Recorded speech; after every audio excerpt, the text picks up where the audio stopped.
Hi, everyone. I'm your host, Dave Sands. Welcome to the Food Origins podcast. I'll be talking to people about their unique stories with food. And as a quick reminder, the restaurants and gear talked about on each episode can be found on my website, foodoriginspodcast.com. I appreciate your support. Thanks for listening.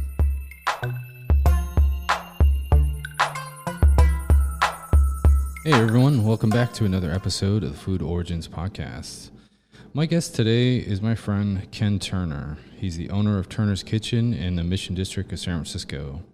Ken opened his sandwich shop in 2015, and we met back then, and I've been going to his awesome sandwich shop ever since. And we talk about kind of his culinary history, go back to his childhood and how he ended up cooking and going through everything that led up to opening that shop. I love Ken because he's got such a wide talent variety of cooking, and he's applied it to all the different things that he has at the sandwich shop, including a rotating menu of specials every week. And then he's got some staples, and then some of the stuff that was formerly Clare's Deli still kept on the menu. So enjoy the episode. We talk all things food, of course, and gives out some great advice toward the end. So I appreciate Ken for coming on, and thanks everybody for listening. Take care.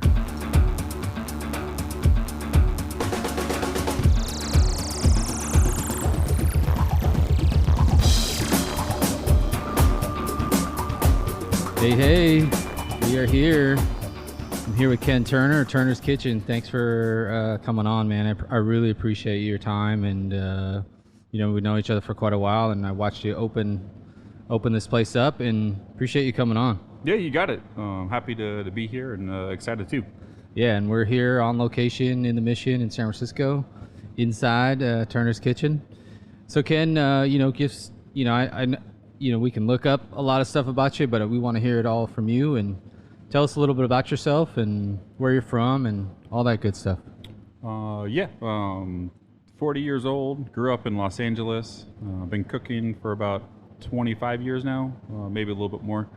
Kind of traveled a lot. Been in San Francisco the past about 15 or 16 years.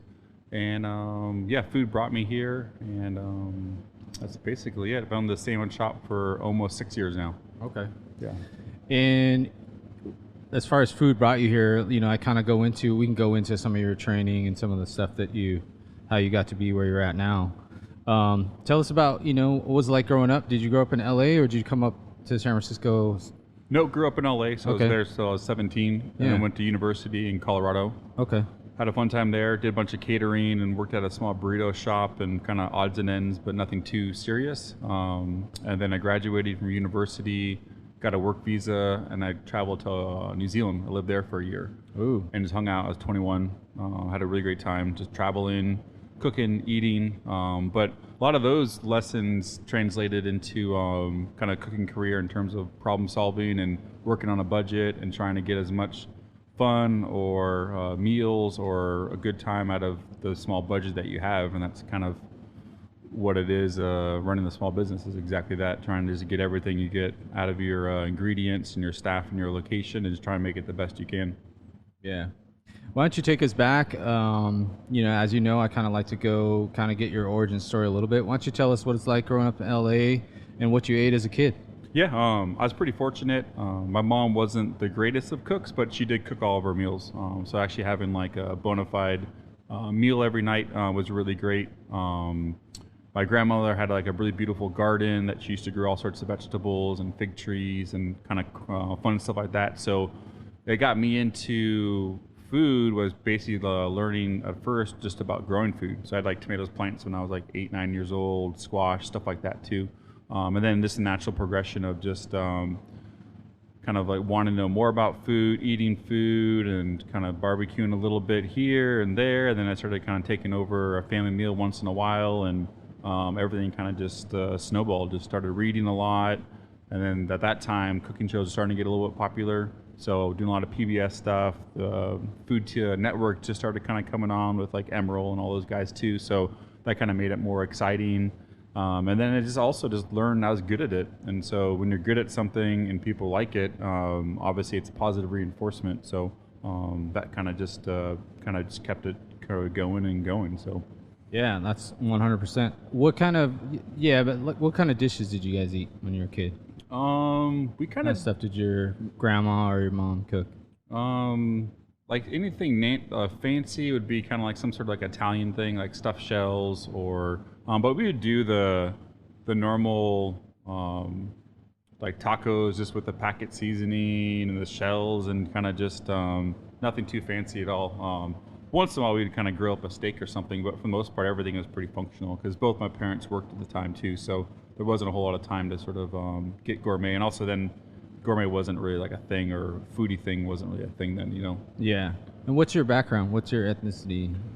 So my mom's side is Greek, Czech, and mostly Italian, and then my dad's adopted, so I'm actually not too sure what his side is too. Okay. Yeah. All right. So I kind of have that sort of like Mediterranean type of feel to it. That's awesome. Yeah. And then, do you have anything you didn't like? You were just like, absolutely not when you were a kid? Green bell peppers, and I still don't like green bell peppers. Yeah, see, there you go. they're just not sweet. They're bitter, and yeah, I just I think I had a battle with my parents. I wouldn't eat them, so I think I was at the table for about a couple hours, and it still sticks. I still won't cook or buy a green bell pepper. Right on. Yeah. I agree with you. Everyone has their thing they don't like, and I appreciate you sharing that because there's so many things to eat, and if you don't like something, oh well. I mean, as much as whether it's good for you or not good for you or weird, I've had guests on talk about texture. Like one guy doesn't like okra for the texture, and it is an odd vegetable. Yep. And it does have that weird texture, but certain ways it tastes good. But yeah, I love okra. Yeah. So there you go. Yeah. Thanks for sharing that. I appreciate that. And then obviously it didn't change, so sometimes I'll ask, like, does your palate change? Were there other things that you didn't like and then you do like now? I was pretty much an adventurous eater, eating all and trying all the stuff too. Both then and now too. So there's nothing really I kind of gravitate away from. I mean, I'm just trying to be healthy in general. So I'm really watching my sodium and kind of working on a lot of like reducing my animal fats and kind of stuff like that. But in terms of like palate wise, it's just I mean, I like everything. Yeah, and I mean, we're gonna get into your adulthood. Like, you've got some nice travel that you've done. Why don't you talk about a little bit of your travel stories and maybe some best and worst, spots or anything you want to share? Because you've got a wide range. You've been to Asia, Europe. Yeah, I kind of focus more on Australia, New Zealand, Southeast Asia, just because I was 20 at the time, or 21 at the time, or in my late 20s as well, because I went traveling 2 different times, and it's just your money goes farther over there. I mean, Europe, it's expensive. I was always like, I'll do Europe later on in life when I have a little bit of money, Yeah.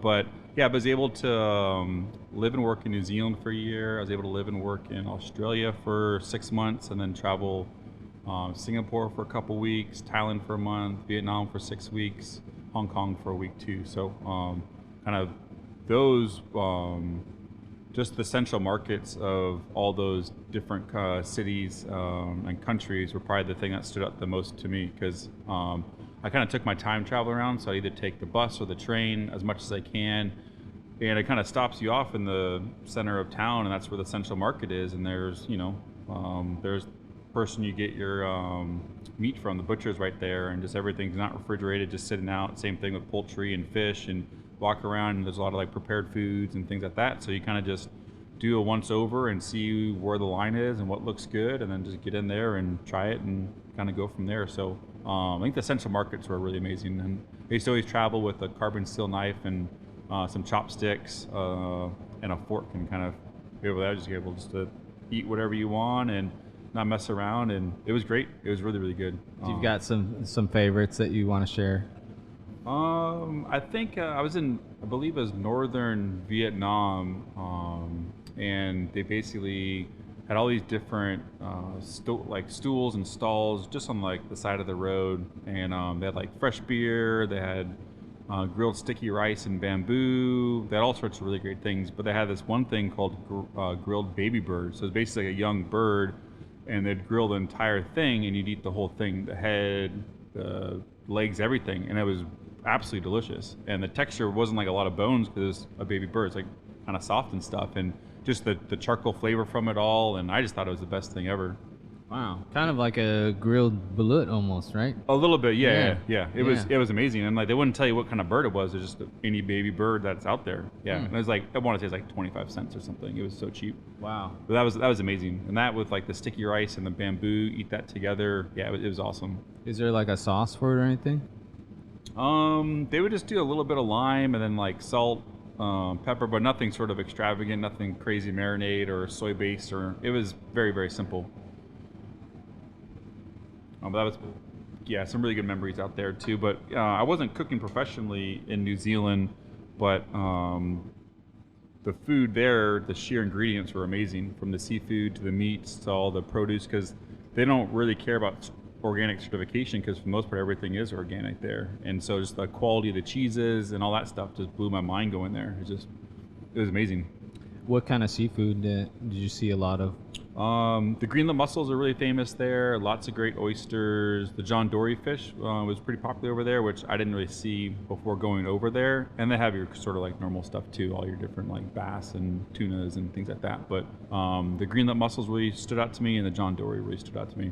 John Dory is like really just clean, delicate, tender fish. Yeah, it's amazing. I think that fish, once it kind of got exposed, I started seeing it in the restaurants, even back when I was cooking in the restaurant, and you'd hear that name and you're like, oh yeah, it's coming from internationally. Yeah. And I was like, oh wow, that's a cool fish. Yeah. Because we have salmon and everything, a lot of the I wouldn't say normal, but I'd say like the regular fish that we have out here. Yep. You hear John Dory, you're like, oh yeah, that's pretty cool. Yeah. And then I cooked professionally in Australia, in Melbourne, and worked at a really fantastic restaurant called Rockpool Bar and Grill. And they had just like, the meat program was amazing. They're like 4 different types of beef, whether it's Wagyu, grain-fed, grass-fed, all different ages. It was impressive. Did you get culinary training before, or did you just start working in restaurants? Both at the same time. So when I moved to San Francisco, moved here to go to the CCA here, but then I got a job at Zuni Cafe within like 3 or 4 weeks of starting at the CCA, and then I basically worked full time as an oyster shucker, dessert plater, and then I slowly just went through all the stations, and within a year I was doing night oven, famous chicken, doing it all. So it was a great experience. And that's under Judy Rogers, right? Yep. Judy was the chef owner of there, and just easily the best mentor I could have asked for a lot of different reasons. Yeah. And did you get your culinary training after your travels or before? Before, right? Well, I went traveling when I was 21. Okay. And so then I came back, hung out a little bit, then I moved to San Francisco, and then I cooked for about 2.5 years, and then I went to Australia. That's when I went cooking. So really cool. Yeah, training beforehand. I was able to get that good job over there. Yeah. Yeah. And then you came back. Yep, exactly. So New Zealand was probably the last international cooking. Did you do any other cooking anywhere else? No, nope. Just Melbourne, Australia. Just Melbourne? Yeah, exactly. Wow, yeah. That's really cool. Yeah, good exposure. Everyone, the kitchen was super friendly there, and yeah. Also, I was coming from Zuni, so I had a really great baseline of like vocabulary, information, and also like reputation too. So it was good. I mean, because kitchens can be sort of hostile and political, like any sort of work environment. So, sure. You kind of come in with that sort of background. People kind of like treat you a little bit better and different too. So that's good. It's good to hear you were well received. And then obviously you have a great base. Why don't you tell us about Zuni Cafe? Give us the whole lowdown on that, on Zuni Cafe, because I know I've been there a couple times, and it's a great spot. It's a great restaurant in San Francisco. Yeah, it's probably the quintessential San Francisco restaurant that you think of, at least when I think of San Francisco. The menu changes every night. They have some core items that never leave, like the famous roast chicken and the Caesar salad, things like that. But it's just the space itself is so beautiful, with alcoves and the exposed open kitchen and the copper bar and the piano playing. So it's just as much as the food as the atmosphere and the feeling, and also the patrons. There's such a good mixed diversity of the city too. So it's fantastic. It's basically won every single James Beard Award. It's known throughout the world. Judy just worked relentlessly to put out not just one of the best cookbooks of all time, but consistently a really good experience. And so her systems that she developed and her sort of ways to sort of have everyone succeed, have everyone be very consistent, is something that I've definitely taken with myself here and apply them here. But I know a lot of other great people in the industry have done the same thing. Yeah, it's an awesome place. Is that the rotisserie is like sitting open fire, right? It's a wood burning oven. It's a 2-tiered wood burning oven, so that's basically right in the middle of the restaurant too. So tables 16 and 15 are basically looking right at the oven, and you have like a front row seat of the whole kitchen, but especially the night oven too. So at first, it's definitely intimidating when you're basically cooking all these things and trying not to, like fuck up like $100 meal, and then people are looking at you the whole time. So it's kind of, but it's just, we do so many covers there that it's such fast pace, and they set you up to succeed so much there that you're kind of like head down in the zone, just kind of doing it all too. So yeah, it was a great experience. Yeah, it's phenomenal, and it's hard not to get the chicken if you're staring at it coming off that fire, right? Exactly. I mean, I was I ran the kitchen and wrote the menu every night for about 2 years, and you knew you wrote a good menu when people didn't order the chicken. And cool. when people would order a lot of chicken, it's like, oh, maybe that wasn't my best menu. That's a good way to think about it. Yeah, at least for on your side. Yeah, totally. But like you said, some people are going to get the chicken no matter what, because it is like, it's a perfect dish. Yeah. Yeah, and I mean it's mostly French and Italian, right? Food. Yeah, it's definitely that sort of Eurocentric type of deal, but then we'll do some North African stuff as well, a lot of Spanish stuff too. I would bring some Southeast Asian with my travels to there, but there's a core philosophy of basically using the best quality local simple ingredients and letting them shine. And you can kind of use a lot of different flavor profiles from different cuisines or perspectives, kind of using those sort of ethos. And that's kind of what I did when I took over running the kitchen for Judy, was basically apply my own sort of history, story, point of view, but then kind of keeping with them within that sort of model, what's familiar, what works, what the sort of formula is, but kind of like make it a little bit better too. Yeah. Yeah. Do you have any couple favorite dishes that you came up with off the menu? There? I mean, it's probably a lot, but yeah, it's a couple. I know it's been a while too. Yeah, I think one of the more proud things I did was actually bringing a good friend, Lauren, who owns and runs Temple Creek, and so I was able to bring them in, and there's still been a great partner for Zuni Cafe, and got to meet him and establish that in the sort of best of the best grass-fed beef in California, and kind of use them at Zuni Cafe. And I think that's something I'm pretty proud of. I think maybe not necessarily my best dish, but it's a great connection. Yeah, exactly. And shout out to Lauren. Lauren's up in Tamales. Yeah, he's doing some amazing stuff. He has awesome meat, and I met Lauren through Ranch and Vets, an event that he does with one of these officers that work in San Francisco, and to help veterans get work and do ranch work and stuff like that. And Lauren has an awesome spot up there. Yeah, regenerative farming, doing a great job, Lauren. So shout out to you. So yeah, that's great. So you just got giving another connection, and I like that. You know, because it's someone's doing a great thing, and you want everyone else to experience the same thing. Yeah, exactly. Yeah, exactly. So why don't you take us from Zuni to Turner's? I mean, there's a little transition there. Tell us all about that, how that happened. I mean, I had a great experience working at Zuni, but kind of like started figuring out it's like the traditional restaurant model wasn't for me, and I don't think it's really sustainable for a lot of people, whether it's the staff or the owners or the management. It's a hard business that I think it's been needed to be shook up for a while. And I think the pandemic is doing that, although it's kind of shaken up a little too much, I think. But at the same token, I think there's a lot of ways that I think the pandemic's actually going to make the industry a lot better, a lot more sustainable, a lot more delicious, a lot more enjoyable for everybody, back of the house, front of the house, customers, purveyors, ranchers, things like that. So, so I was at Zuni for about 9 years, chef for 2 years, and then I realized I want to be my own boss. I just want to own something.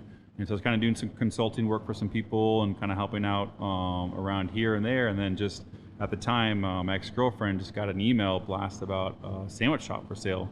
And she just forwarded it to me being like, oh, I checked this out. And I looked at it, I was like, wow, this is it's kind of perfect. I mean, I like sandwiches. I mean, it's not my first go-to, but it's definitely a model that I can embrace, make it good, and then go from there. And the location was great. I was able to buy it, negotiate a new lease, buy all new equipment, and still have some money, some runway to kind of keep it going. So I didn't have to get any debt, any investors, able to do it all myself, which was very nerve-wracking for the first 6 to 9 months or so, but at the same token, it just allows me to do a lot of moves I'm doing now that I wouldn't be able to do if I didn't do that, like cutting my hours down and having kind of complete control of what we do here and what we buy and the sort of environment we have and kind of all that sort of fun stuff too. So so within like 36 hours of receiving that email, I had a LOI, a letter of intent agreed, contract done, ready to go, lease signed, got a lawyer, and then the ticking from 60 days down to closing escrow was just like really fast. Damn. Yeah. And you took over a former deli. Yep. Sandwich shop, Clare's Deli, right? Yeah, it used to be called Clare's Deli. Clare was actually a fantastic owner. She was the longtime manager of the 500 Club, which is next door. Just a beloved owner. People really loved her, loved the sandwich shop. But it was hard. She was commuting from Santa Rosa. She's running the bar full time, running this full time. At that time, Dolores Park was doing a major renovation too, so it's just a lot of sort of headwinds that she was experiencing, and just we all kind of get burned out from any sort of job or we're kind of doing things for a while. So she was kind of ready to sell, and she basically handed it over and did a great job of introducing me to the regulars, the current staff, all these great things. I think I spent about 2 half shifts with her. Went shopping with her once and kind of did those kind of things to kind of like grease everything. So when I kind of stepped in, it was a lot easier than it would have been just kind of coming in just unprepared, so to speak. Yeah, and kind of blind, right? Yeah, exactly. And so I bought the sandwich shop turnkey. It was probably one of the only turnkey transitions that I know about in terms of I got it on Thursday, I think it was November 2nd or 3rd, which happened to be National Sandwich Day. And then I was able to run it and like not make money, but not lose money. I was able to have some cash flow coming in and then kind of going from there. Yeah, turn and burn. And I was here working in the district, watching it flip over, and that's how we met. So, and then tell us about your concept with Turner's Kitchen and how you came about. And obviously you took over a deli, so you're going to be doing sandwiches, but you have this huge background from Zuni and your travels, and we see it implemented all the time. Your menu changes pretty much daily. So tell us about how you came up with that. And it was kind of just a slow evolution, actually. Sort of my first decision or move was not to really make any moves or decisions, kind of come here, buy the same ingredients, cook the bacon the same way, have the same exact recipes, or like the procedures, or there wasn't too much of that, but and then just kind of like after a month or two, figure out what the neighborhood wants, what I want to do, what the shop is sort of like capable of, and then kind of go from there. Because at first, I was anticipating doing like a proper foods model, something like a grab and go, more intensive like that than actually making things to order. And I figured with the location being next to Dolores Park, there's a huge move at that time 6 years ago, kind of going to this like grab and go sort of food model with people just kind of being busy, walking to BART, going to work, so forth and so forth. But I did a couple of grab and go sandwiches, and I realized like that's kind of not what I want to do. A lot of my ingredients, a lot of my flavors, a lot of my sort of like fun things in my sandwiches don't really translate for sitting and holding for a while. And also I like the interaction of the customers, like the meeting people and sort of like having that sort of like sense of hospitality, not just making a sandwich for a random person that you don't see on the back of an iPad or something like that too. Yeah. So kind of providing the whole experience. Exactly. Yeah. And so then you could come in and sit down. We had like 10 seats inside, a bench outside. And we were slow. We didn't really do a whole lot of business the first like 3 months or 6 months, and even the first year, to be honest. We kind of took us a lot to kind of get going, and then we just slowly started buying better ingredients.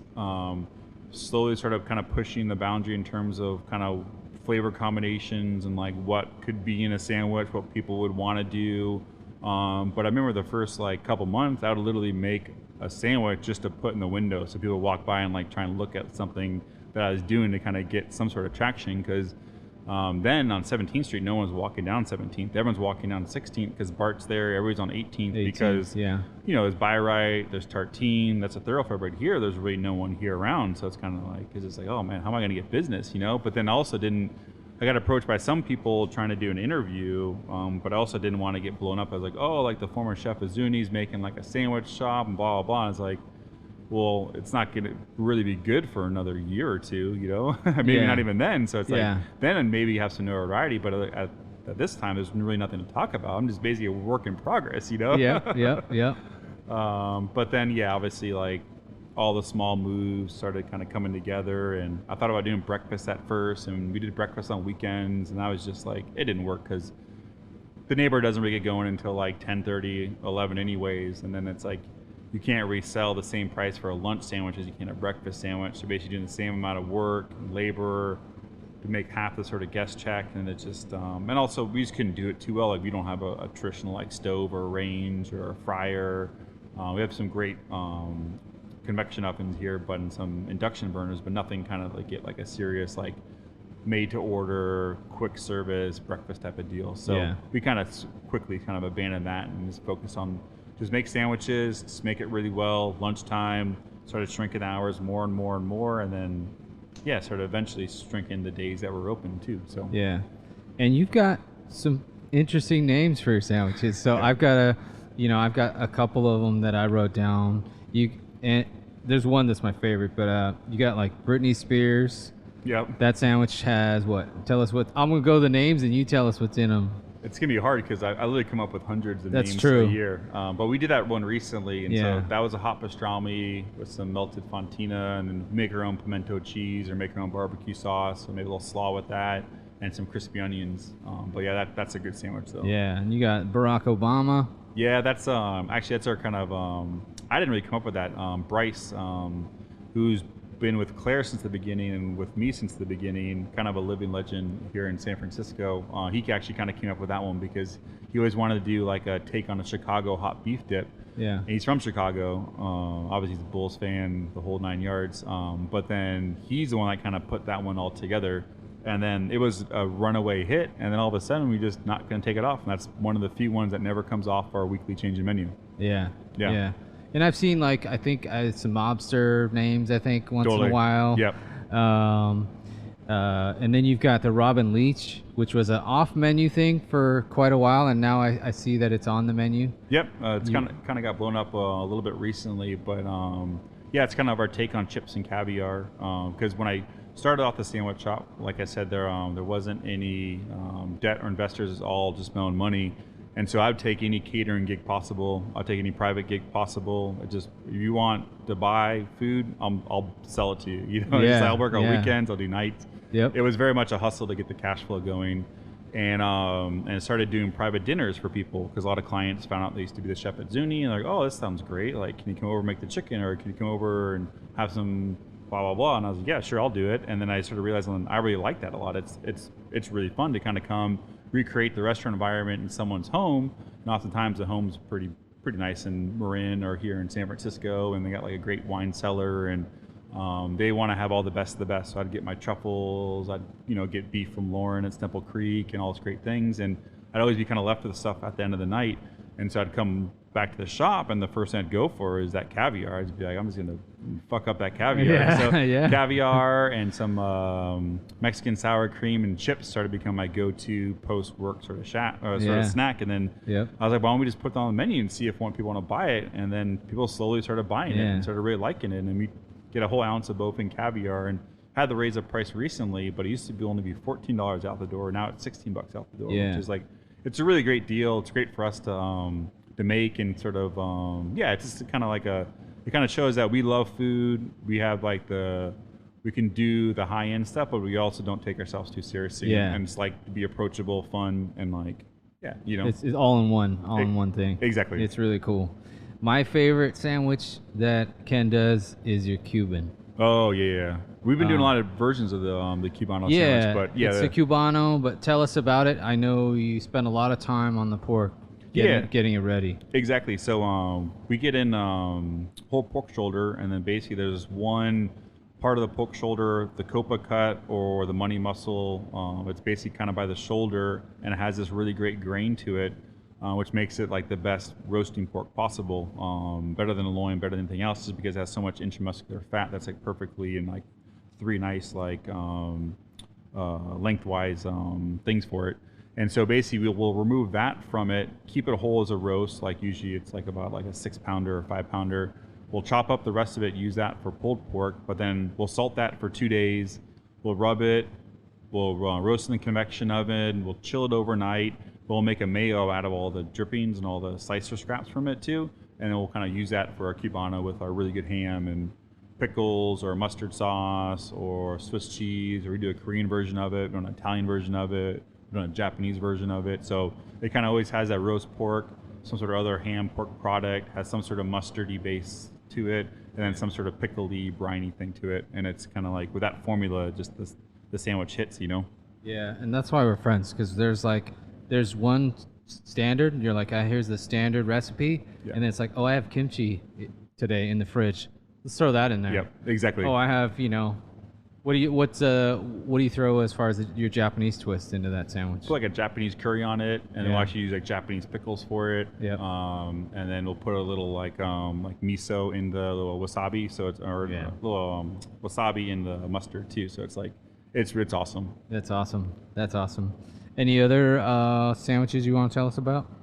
You got quite a bit. Yeah, I think the specials are what I'm sort of the most proud of, because they kind of take a little bit more time and they're more thought out.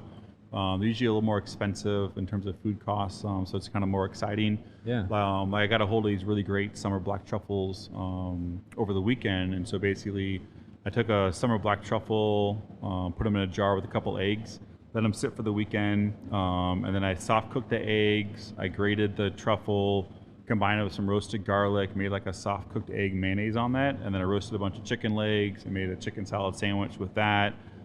Aged white cheddar, some cucumbers, some fresh dill, and there it is.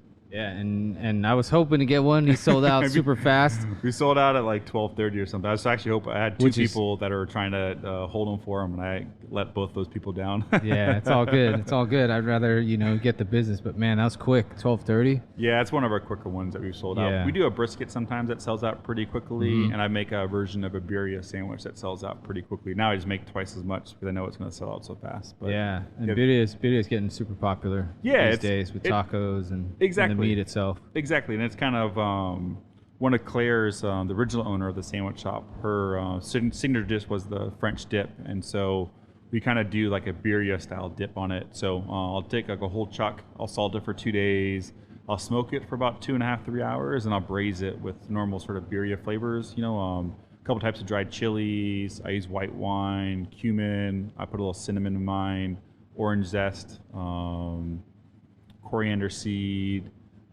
tomato matter, garlic, onions that I char on the grill too, and then I kind of simmer that all together, and then I let it cool in its broth, and then I shred the meat up, and I combine the shredded meat with the fat that's skimmed off the top, so it's kind of like a rillette type of thing, and then I have that clean broth or consomme to dip it in, and then for the sandwich itself, I just basically melt the cheese on both sides of the bread, so it kind of acts like a moisture barrier to it, but also kind of has that sort of like queso birria type of like in terms of like crazy cheesiness on the sides, and then just a little bit of jalapeno lime coleslaw, a little cotija cheese. Maybe I put some hominy in there if I want to kind of have some texture to it, but yeah, just kind of fun stuff like that.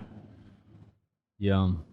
Is all I can say. It's a good one. Yeah, and I've been, I've just started this podcast out, and this will be out later this year. And I've been telling people, if you're going to listen, you might not want to listen hungry. Yeah, right. Exactly. Because my guests are putting out some serious food. I appreciate you telling us all that stuff. And then just go into it a little bit. I found out earlier this year, I didn't even know, is your brother is a hell of a cook as well. Yep. And owns West Burger, right? Oh, is that right? That's not my brother. That's a brother from another mother, Wes. Okay. But yeah, my true brother lives up in Sonoma. He's a fantastic cook, likes the barbecue, great home cook. Okay. But sorry. But Wes, he's got a great burger spot over just a couple doors down. I think he started his burger shop, West Burger, a couple months after I started here. So we kind of came onto the scene at the same time, and he started doing a bunch of really fantastic burger pop-ups and kind of spread the word. And now he's got his location on Mission and like 18th, and great fried chicken. He got on the sort of smash burger bandwagon, but he's just doing such a great job with that. That his menu changes not quite as often as we do, but he's always got a new chicken and a new burger special every week too. Yeah, and he got on early with the fried chicken sandwich. Oh yeah, like he's been doing fried chicken sandwich for a while. It's nothing new for him. Nope, milkshake tots, all the kind of classic stuff over there. Yeah. My bad. And then, kind of bringing into, we had quite a hell of a couple years here. Why don't you tell us a little bit of how you were able to sustain, Turner's Kitchen through all this mess that, we dealt with the pandemic. I mean, you had 10 seats. Now you don't. You're doing mostly takeaway now. Yeah, actually. And tell us about all that stuff. Yeah. There's a lot to deal with. The pandemic was pretty challenging. But it actually offered us a way to do a lot of transitions and a lot of changes that I've been wanting to do for at least a year and a half before the pandemic hit. That kind of allowed us to do it, but not kind of piss off too many people. And so the first thing was basically get away, no more seating inside. We were starting to get pretty busy, and we couldn't actually properly do sit down, take away, the whole 9 yards. It just, we're in our shop right now, and it's like, I think it's generous if this is 600 square feet. It's probably like 550. Yeah. And so that includes the whole kitchen, that includes the whole dining room, if you speak to. So it gets pretty cramped in here pretty quickly too. So we're able to basically make everything to go, and that basically allows us to focus on not sort of presenting things to eat here and having multiple ways of wrapping things or packaging things, kind of just streamline the whole process. But also allows me, so my sales tax bills goes down quite a bit, because the way I do pricing here at the sandwich shop, what it says on the menu is actually what you pay. There's no additional fees added at the very end. I personally think that's really annoying when the menu says $10 and all of a sudden you go to check out, it's like $16.50. Yeah. And that's all the fees, that's all the stuff. It just, like, to me, is like, just put it on the menu, be transparent. This is what it is. That's really nice. Yeah, for me, it always makes sense to me. And so basically I have to back out the sales tax every year or every quarter for it. And so basically by making it to go, the only sales tax I have to pay is sugary carbonated beverages, hot food, which for us is just our soup and chili. And that's basically it. So I'll be able to save a lot of money just doing that and basically keeping the same price point to my customer down, but then having obviously like saving it. We also, during the pandemic, we were able to get rid of custom sandwiches, which it's just a pain. It really, the amount of labor that takes to make a custom sandwich is like 2 to 3x of what a normal sandwich costs. And like, you can't translate that onto menu price to discourage people from doing it too. Yeah. And also, we make really unique sandwiches, and obviously we'll always take stuff off for like allergies or aversions. Like if you don't like something, we won't put it on it. If it's gonna make you sick, we won't put it on it. But it's like, if you're gonna try and hack the menu or come up with this like crazy stoner sandwich, it's like, this isn't the place for you. Yeah. Pick another spot. Yeah. Exactly. There's a lot of delis, and you're not a traditional deli. You're one sandwich is unique to the next one. Yeah, exactly. It's got like 9 ingredients that you took the time to create either that day usually. Yep. Especially like the one you're talking about today with the black truffle. Like that may not be on the menu next week, or even maybe by the end of the week it's not there. So no, exactly. But we do have traditional sandwiches like our 500 Club and our BLTs that are kind of more approachable. That I think it's important to have those on the menu too. But like you said, we're not a normal sandwich spot. And also we don't advertise, we don't do any marketing, we don't do any food delivery services. So it's one of the, I'd say, few or last small shops that are truly levered just to the neighborhood. That's just sort of mom and pop. Just walk up, you talk to me or one of my 3 staff members. And then basically, if you want to eat here, you have to come here and pick it up. Yeah. It just the whole dynamic switches when you start having to real. It is real, and also we can control the experience of the customer, even though it's still takeaway. We can still understand if there was a mistake or miscommunication. We can catch something. We can still actually like get to know our customers. We're very lucky to have people that come here 2, 3. Some people come here 4 or 5 times a week, almost every day. And it's great to have those positive interactions on a regular basis, to get to know them, get to know their kids or their dog or whoever it may be. Yeah. So we kind of have that sort of thing, which I think a lot of people nowadays kind of miss out on that when the delivery driver's coming mass and drops it off, rings the doorbell, runs away. You look at it, something's not right. It's just, to me, that's not hospitality. Yeah, and I think you're right on that point where I was going to tell us, kind of ask you to kind of dig in a little deeper, is that, these services are kind of taken away, not just monetarily, but they're taken away from that whole experience of people being attached to a restaurant, their local restaurant down the street, and now we're getting, it's discouraging because the fees are higher. The price of the meals are higher by the time you get done. By the time it's delivered to your house, it's like $20 for a meal you could have got for half the cost. Yeah, and it's by cold. Just going there, and it's cold. You got to heat it up. Yeah, and then also the workers. So why don't you speak a little bit about that and how you decided not to do that? And well, I think the main reason decided not to do is that we didn't have to do it. So we're very fortunate enough to be in a great neighborhood that's very supportive. We're close to Dolores Park. We're close to the 500 Club. We're on 17th Street, a very dense neighborhood. So it's our 2-3 block radius around us is very, very like nurturing and has a lot of resources. So that's probably, we're very fortunate and very grateful for that. So definitely want to acknowledge that, but also in a more philosophical, bigger picture, it's basically these food delivery services are just giving these restaurants like a lifeboat with a hole in it.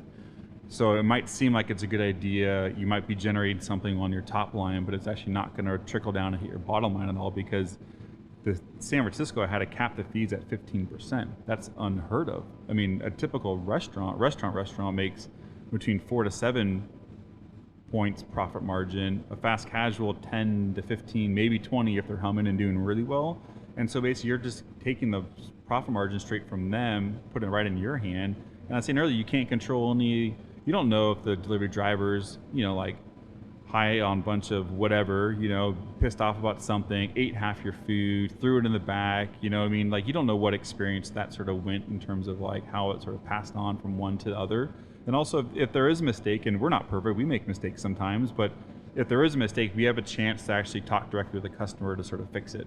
And so, and oftentimes when that happens, those customers end up being our best customer because they realize like, we want to do well. We want them to have a good experience. Like we care about sort of their experience, their food, their meal, what's kind of going on. And just with that sort of deal, you don't have that opportunity. You don't have that sense of hospitality. Yeah, and give them a satisfying meal and being attached to it. Yeah, exactly. Knowing there's a person behind it, not just some, kind of blind thing just dropping in front of your face. Yeah, exactly. And I love that. That's what, that's why we like cooking, is to put people's, put smiles on people's faces and get that whole experience and seeing them happy and seeing them smile and coming back and go, man, that was really good. Can you make another one? Yeah. Or like, hey, what's next? They're excited for the next thing. Yeah, building memories. That's great. And you're providing that, and that's really good. And we could go on about the delivery stuff, but I just wanted you to touch on that and let people know it's not, it sounds cool. It sounds great, but it's kind of ruining a lot of the restaurant industry. Yeah, and I get it. Like, you come home from a vacation or you're not feeling well, there's a time and place for everything, but it shouldn't be your go-to way of like having dinner. Yeah. It shouldn't be your default, like, oh, bring up DoorDash, see who's doing it, blah, blah. Just like, go walk down the street, Well, the issue was it was a corporate food provider for a while. It was a lot of times they were doing corporate food deliveries, right? So teams are having meetings. Yep. They want decent food, so deliver to them, and that's kind of their model was initially that. Because I remember seeing them like at a dim sum spot, and I was like, oh, who's that? And they're like, oh no, they're picking up to go, and I was like, oh, okay.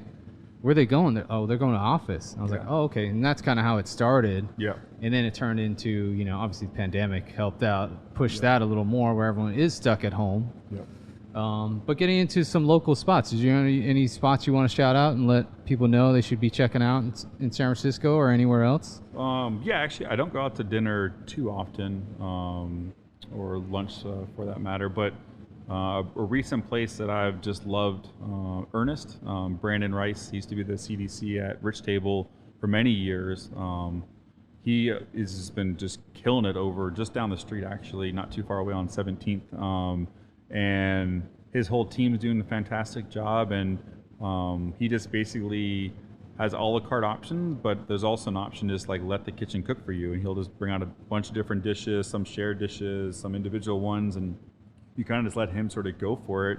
And I think it's only like $90 or something, which for the quality of food that you're getting and the amount of food you're getting is pretty impressive. So that's probably my favorite meal out in a little bit. Went to Shuggy's Trash Pie and Natural Wine Bar 2 weeks ago. That was just so much fun. The food was delicious. Inside was awesome. The energy of the staff was really great. All their or most of their food is all upcycled, so it's kind of secondary value or like blemished produce or things like that. So it's kind of a cool philosophical thing for that. But I think my favorite place to eat in the city is Swan Oyster Depot. I mean, if I have a lunchtime day off, I go there, and it's great. And they started recognizing me about 6 years ago, and now I'm on a first-name basis with most, if not all of them, and that just kind of makes it even more special and kind of just unique too. It does. And if you're not following Ken on social media, he is often seen at Swan Oyster Depot, but also cooking a lot at home. Yeah, I mostly cook all my meals. I love to cook. And doing obviously and doing some really cool stuff. You got a nice wide range of stuff. You play with a lot of ingredients. I know you like going to the farmer's market, seeing what's fresh, grabbing that, and then whatever meat or mushrooms or fresh vegetables. And I told you I was going to ask you this. You've been playing with some koji. Why don't you tell us what koji is, and then what that flavor profile provides to the meat, because you've been kind of dry aging it, right, with koji. Yeah, I've been koji is a fantastic. Basically, koji is how you make like miso. It's rice that's inoculated with a certain sort of bacteria that once it starts taking hold on things, it basically breaks down the compounds and forms new flavor compounds too. So it's kind of like dry aging a meat is a good example of that. If you just do it on its own, it breaks down and kind of forms blue cheese flavors or other things like that. But koji itself can kind of give a lot of really umami, flavorful sort of notes to it. It tenderizes things, allows you to use less sodium in your cooking too, because it has sort of like natural sodium-like properties to it as well. And it's just fun. It's just, you can buy koji in a marinade, in a liquid form. You can make it yourself. You can buy it just in the rice, or you can actually buy the physical bacteria and inoculate your own rice yourself too. So I've done all three of them. I'm here to say that just buying koji inoculated rice is good enough. You don't need to do the whole like 9-yard steps to it, but it's amazing. Like even making the koji marinade and putting a little bit of that in your beef stew or in your vegetable soup or anything like that, it kind of adds a lot of like flavor and background to it. And it's just, if you take a piece of meat and you rub it with a bunch of koji and let it sit for 3 or 4 days and then you cook it up, it's amazing. It might be too rich sometimes actually. It kind of transforms anything into like Wagyu in terms of it just like over the top richness and like flavor. It's pretty amazing. Yeah, I'm definitely gonna be testing that out. Is there anything you picked up cooking at home, especially during the pandemic when you weren't, some people closed down for a little while. You probably kept things going, having sandwiches. But is there something that you picked up that you were like, hey, I didn't cook this before, or I should have been doing this before? Started playing around with stuff that you want to share about? What did we do? I think I started really getting into marinating or curing egg yolks in soy sauce. I've done that before in the past, but I kind of started really doing that a lot during the pandemic for whatever reason. Also started making a lot of different versions of Crunchwrap Supremes, which was a lot of fun. Nice. Nice. And so that was really cool. But then, I kind of stick to my tried and true. My go-to is always barbecuing or grilling. I got a nice backyard. Yep. I like the process behind it. I like the way the flavor it gives everything. It's fun. It's active. That's my favorite medium, the cooking and stuff. Yeah, I'm right there with you. Is there so if there's a recipe or dish you wanted to want people to try, what do you think you would tell everyone? This is a dish, you've been all over the place. So is there something that you'd be like, hey, you know what? If you've never had this dish, I think you should try it. Oh man, it's a tough one. That's a really tough one. But even one you make, on the regular yourself. Honestly, I think the best thing to do is go to your farmer's market and get the freshest, best vegetables. Clean them up. Don't oil them. Put them on your grill. Grill them up. A little bit on each side, depending on kind of what it is. And then when you take them off, squeeze it with either some fresh lemon, a little bit of acid, and just buy the best olive oil you can. I love Capizana, I love Gianfranco. There's a lot of really great ones from Italy, a lot of great local ones here too. And just kiss it with just that olive oil, a little bit of acid and salt, and that's it. I think it'll blow people's minds, especially being here in the Bay Area, having access to such great produce. It's just it'll blow your mind the way that it just it picks up flavors. And it can be mushrooms, it can be lettuces, it can be carrots, it can be squash, it can be whatever. You can grill anything really. It's pretty amazing. I think that's just, I've done that for so many people and they're always amazed about what it is. It's wait, you don't put oil on before you grill it. this is all you put on afterwards. I'm like, yeah, it's all you put on afterwards. Like, this is absolutely amazing. I'm like, yeah, like do yourself a favor and buy the most expensive olive oil you can afford. Yeah, that's awesome. That's great advice. There we go. And I had that note in there, farmer's market for sure. Yeah, I go like twice, 3 times a week. It's and then church. There was like I kind of was looking up your story a little bit, and I didn't get to ask you about it, but the MAD Symposium. You want to tell me all about that? What that is all about? Yeah. So Renee Rezepi puts on every year this fantastic sort of symposium where a lot of chefs, fermenters, coffee people, just anything that has to do with food, beverage, consumption, kind of come to this Copenhagen in this like big red circus tent, and there's lectures, there's talks, there's demonstrations, lots of great food, lots of good wine.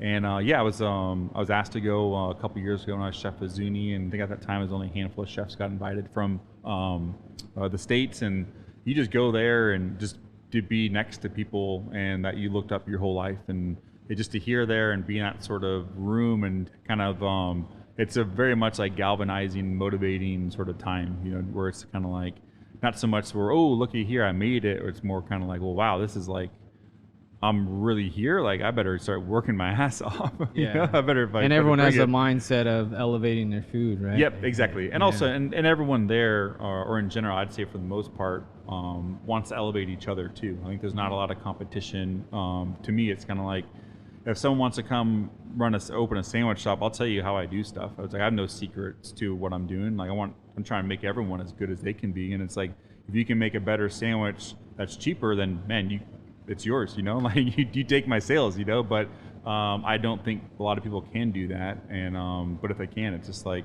I better up my game or find something else to do, Yeah, and that's like a healthy competition when it's like that. Oh, totally, yeah. Exactly, yeah, 100%. Yeah, I'm not trying to sabotage people or talk bad about other people. I mean, I definitely try a lot of sandwiches out there just to see what other people are doing, and man, there's a lot of really good sandwiches out here.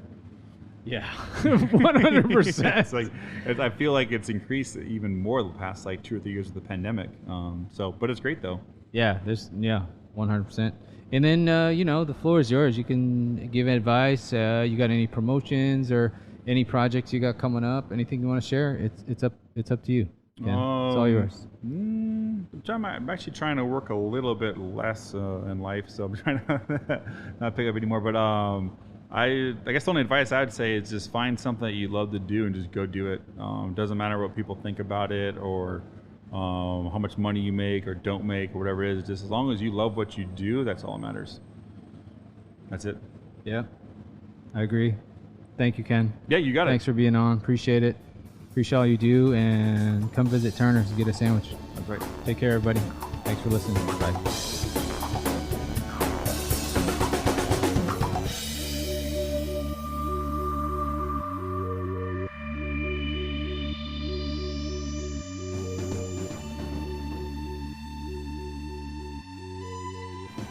And as a quick reminder, the restaurants and gear talked about on each episode can be found on my website, foodoriginspodcast.com. I appreciate your support, and thanks for listening.